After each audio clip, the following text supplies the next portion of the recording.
Hello দর্শক, কানাডায় সাকিবকে একই অপমান করলো সমর্থকরা। সাকিবের দিন শেষ। সাকিবকে দেখে হাসাহাসিতে মেতে উঠল ভক্তরা। জালিম নেত্রী শেখ হাসিনা পদত্যাগ করায় দেশের প্রত্যেক এমপি মন্ত্রীর পদ শেষ। দেশ থেকে ইতিমধ্যে পালিয়ে যাচ্ছে অনেকেই। বিনা ভোটে এমপি হয়েছিল সাকিব আল হাসান। এমপির 1 বছর না পেরোতে সব শেষ হয়ে গেল তার।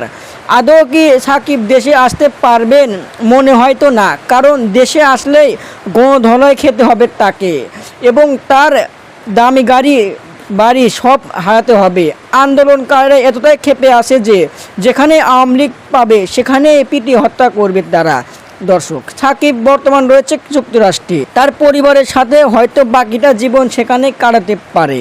দর্শক, দালাল সাকিবকে নিয়ে আপনাদের মতামত কি? কমেন্টের মাধ্যমে জানিয়ে দিন। ধন্যবাদ।